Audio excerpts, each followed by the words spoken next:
Alireza Firouzja is on your screen here. He's playing for the top board of the Triveni Continental Kings at the Global Chess League, and his opponent, none other than Hikaru Nakamura, playing for the Fyers American Gambits. This is a very exciting clash at the Tech Mahindra Global Chess League, and we have our guest of honor making the first move for the day.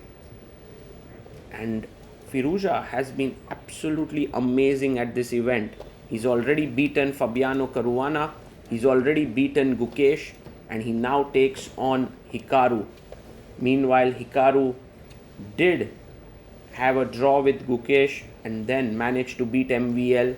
Let's see what this game brings. They shake hands and Firouzja opens the game with pawn to d4. d5, we have the Queen's Gambit accepted, e4, knight comes out to f6, e5, very quickly playing here, bishop takes c4 and bishop f5. A slightly new move because the main move is knight to b6, and look at Hikaru there. Makes his move, gets up from the board. And now Firouzja plays his knight out to c3. Hikaru quickly brings his knight back to b6. And now the bishop can drop back. But there's a very interesting move and he plays it. Pawn to e6. Pushing the pawn forward, and after knight takes c4. Isn't that a piece sacrifice? Well, Firouzja gives a check to win back the knight. Knight comes out to c6. And now if you take on c4, e6 is hanging. So first e takes f7. King takes and queen takes c4. White is slightly better here. After knight f3, you can see that the king is well placed. There is a weakness here on e6. You're going to simply castle next. But on the other hand, Hikaru is so well prepared. He's at 19 minutes right now. Even though we are well beyond opening theory, no game has reached here. This point, rook f8. And now Firouzja thinking what he should do. He castles here as white. And Hikaru comes back to the board. He brings his king back to g8. And rook fe1. Putting pressure on the e6 pawn. King moves to h8. And now rook to e3. Very logical play, trying to double down the e file. Queen comes up to d7. And now Alireza moves with his knight to e4. He wants to look at the c5 square. He's trying to sort of put pressure on some of the key points in black's camp. Knight to c5 played, and now Hikaru must take. So earlier white had an isolated pawn here, but his structure seems to have improved. But because of the opposite colored bishops, it does feel like the draw margin is quite big. h3 played. And queen to f7. The queen moves away.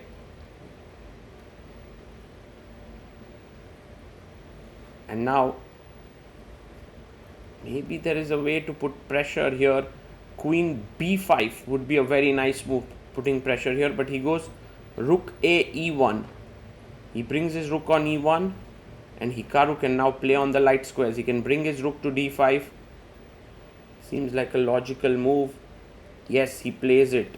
Hikaru is an incredible defender, so it's not easy to beat him. b4 by Alireza, pushing his pawn forward. a6 played. And now a4. Queen d7, another excellent move, taking control of the d file. He pushes b5. And now take on b5, take on b5. The knight has to move, so knight d4. Makes a lot of sense. So he jumps in, knight to d4. Takes, rook takes d4. The queen is hanging. The pawn is under pressure, so you have to play this carefully now. He plays it queen c3. Of course, you can't take it because the rook is hanging. The best move looks rook d5 or even rook d1. Hikaru, after a bit of a thought, just hesitating a bit there, and now goes rook d3. He's trading off the rooks. More and more pieces coming off the board, which means that the game could potentially move towards a draw. Like for example, if I take, which he does, queen takes, and now if I take here and rook takes e6, then b5 is hanging. You could potentially win a pawn, but that won't be enough. And so Firouzja, being very, very ambitious, goes queen a5.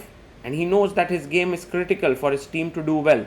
So queen a5 played, and now rook f7 with just 1 minute 52 seconds. Bishop takes c7, taken, and bishop e4. He's creating some counterplay here with queen d5, attacking c5 and g2. He comes back bg3 and bd5. That's a mistake. He should have gone queen d5 back, but bishop d5, and now the safest and the coolest move is queen b4, stopping all ideas. Yes, he finds it, and now black in big trouble here. Firouzja simply has the idea of perhaps c6 takes, b6, b7, b8, queen. His b pawn would run down the board. Queen c2 played by Hikaru Nakamura, and now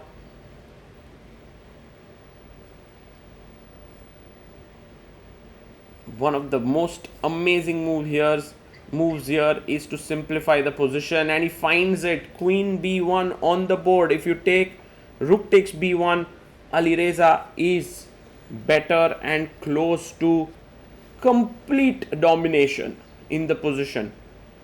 And Hikaru is shaking his head. The famous head shake of Hikaru. He's come here as a dad. He took a long flight. He came on the day of the tournament, but he's been absolutely amazing for his team. But this game, I don't think Firouzja is going to let him off the hook. Queen to f5, and now you can just simply chop off the queen. You could also slightly improve your position with pawn to f3 perhaps. And Firouzja just taking his time and goes bishop e5. You can't take the pawn on f2 as the queen is pinned. So he plays king g8, trying to make the queen active on f5. Firouzja takes, queen takes f5, and now rook takes f5. No, he takes with the pawn. Rook d1, rook d7 played. And now where do you find the winning idea here for white? Yes, bishop d6. Very nice move. The bishop is now hanging. c6 is threatened. You can't remain on this diagonal as f3 comes in. He goes back bishop e6, and now c6. Push. He pushes forward. c6. Pawn takes pawn, pawn takes pawn. The rook goes to a7. And now c7 makes a lot of sense. Firouzja pushes forward. The queening square is controlled. He goes rook a6, but now simply rook e1 is game over because the bishop is hanging. He finds it. If king f7, I just take it. Even if you take rook d6, I take the bishop and queen. And if bd7, I just enter with my rook. And resignation here from Hikaru. Firouzja wins a very important game for his team, the Triveni Continental Kings. And it was only through a miracle on the final board that Volodar Murzin beat Marc-Andrea Morizzi, that actually the Fyers American Gambits won. But what a tournament this is turning out to be for Firouzja. He's on 3 out of 3, and that too against opponents like Caruana, Gukesh and Hikaru.